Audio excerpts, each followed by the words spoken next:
Dalam video ini, kita bakal bahas trik-trik yang bikin ingatanmu tajam kayak pedang ninja. Trik pertama, fokus adalah kunci. Coba pikir, kapan terakhir kali kamu benar-benar fokus saat membaca atau belajar? Kalau kamu kayak kebanyakan orang, mungkin sering ke-distract sama notifikasi, scrolling medsos, atau bahkan mikirin hal random kayak, makan malam nanti enaknya apa ya? Tapi, tahukah kamu? Ingatan itu dimulai dari perhatian. Kalau perhatianmu setengah-setengah, jangan heran kalau apa yang kamu baca cuma lewat seperti angin sore. Fokus adalah pintu masuk ke memori. Kalau kamu nggak fokus, informasinya nggak akan nyampe jauh, apalagi ke memori jangka panjang.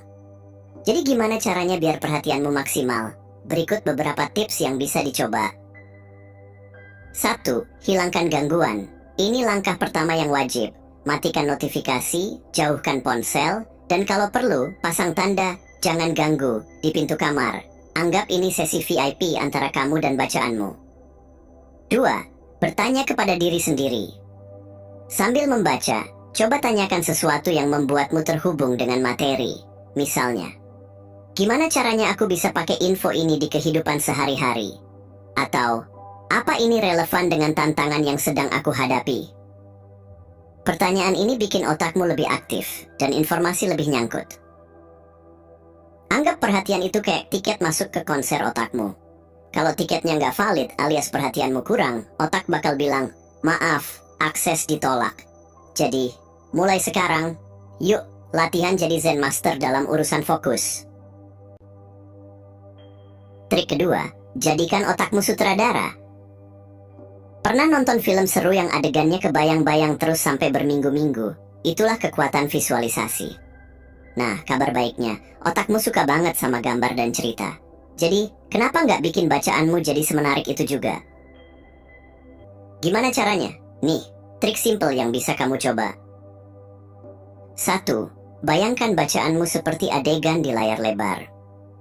Misalnya, kamu lagi belajar sejarah. Coba visualisasikan perang besar, raja-rajanya, atau kehidupan di zaman itu. Atau kalau kamu lagi belajar biologi, bayangkan bagaimana tubuhmu bekerja seperti mesin canggih. Jadikan setiap detail hidup dalam imajinasimu. 2. Gunakan sentuhan personal. Tambahkan elemen yang dekat dengan hidupmu. Misal, saat membaca tentang suatu teori, bayangkan kamu menggunakannya di situasi nyata, kayak presentasi keren di depan teman kantor, atau menyelesaikan masalah harian. Intinya, jadikan otakmu sutradara dari film mental yang kamu buat. Semakin seru visualnya, semakin mudah otakmu mengingatnya. Plus, ini bikin belajar lebih asik kan? Jadi, siap buat bikin blockbuster di otakmu? Trik 3. Menulis, seperti Beethoven. Kamu tahu nggak, Beethoven selalu bawa buku catatan kemanapun dia pergi? Ide yang melintas langsung ditulisnya, bahkan saat jalan-jalan di taman. Kalau seorang maestro sekelas Beethoven percaya dengan kekuatan menulis, mungkin kita juga harus mulai serius deh sama kebiasaan ini. Menulis itu seperti olahraga untuk otak. Dengan menuliskan apa yang kamu baca atau pelajari, kamu membantu otak memilah mana informasi penting dan mana yang cuma tambahan. Selain itu, aktivitas ini bikin otakmu sibuk membangun koneksi baru. Ibaratnya, kamu lagi ngedownload informasi ke dalam hard drive otakmu. Gimana caranya biar efektif? Ini dia caranya. 1. Ringkas dengan kata-katamu sendiri. Jangan cuma copy-paste dari buku. Tuliskan ulang dengan gaya bahasa yang kamu nyaman. Ini membantu otak memahami konsepnya, bukan sekadar menghafal. 2. Coba metode visual. Kalau kamu tipe visual, bikin diagram, peta pikiran, atau coretan-coretan yang menggambarkan ide-ide yang kamu pelajari. Bikin seseru mungkin, kayak bikin catatan untuk masa depan. 3. Gunakan jurnal belajar. Jadikan menulis bagian dari rutinitas harian. Nggak perlu panjang-panjang, yang penting kamu menuangkan apa yang sudah kamu serap hari itu. Dengan menulis, informasi nggak cuma numpang lewat di kepala, tapi benar-benar terinternalisasi. Jadi, keluarkan pena atau keyboardmu, Dan mulailah berbicara dengan dirimu sendiri lewat tulisan. Siapa tahu, catatanmu suatu hari jadi mahakarya, seperti simfoni Beethoven. Trik 4. Hindari penyorotan, gunakan recall aktif. Kita semua pernah melakukannya, membaca sambil menyoroti kalimat demi kalimat, sampai halaman bukunya mirip pelangi. Rasanya produktif banget kan? Tapi, ternyata, menyorot itu lebih mirip aksi, nggak mau repot. Faktanya teknik ini kurang efektif buat benar-benar mengingat informasi. Masalahnya, menyorot cuma memberi rasa aman palsu. Kamu merasa sudah melakukan sesuatu, tapi otakmu nggak betul-betul bekerja untuk memahami atau mengingat. Untuk benar-benar mengingat, kamu butuh recall aktif.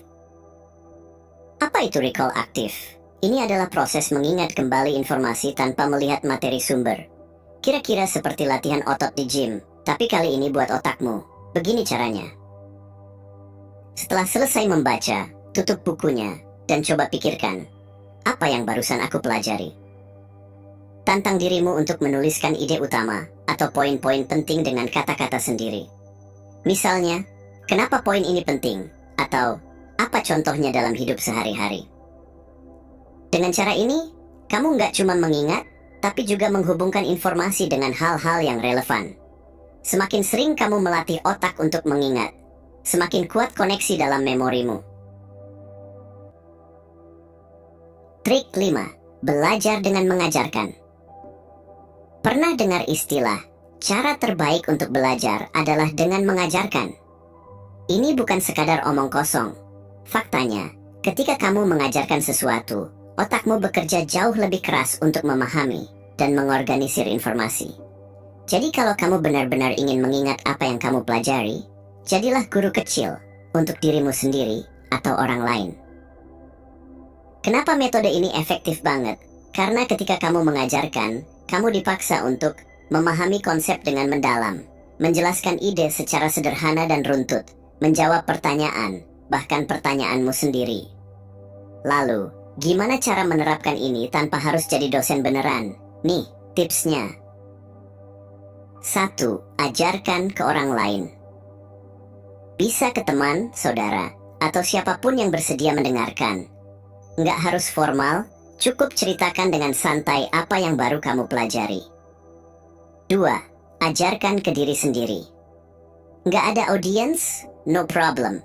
Anggap saja kamu sedang menjelaskan materi kebayanganmu di cermin atau boneka di kamarmu. Serius, ini nggak seaneh kedengarannya. 3. Gunakan bahasa sendiri. Jangan cuma mengulang kata-kata dari buku. Jelaskan konsepnya dengan gaya yang menurutmu paling mudah dimengerti. Kalau kamu bisa menjelaskannya ke anak kecil, berarti kamu benar-benar paham. Bayangkan ini seperti mendaki piramida. Semakin tinggi kamu mempraktikkan cara belajar ini, semakin kokoh ingatanmu. Jadi, siap naik ke puncak dan jadi ahli.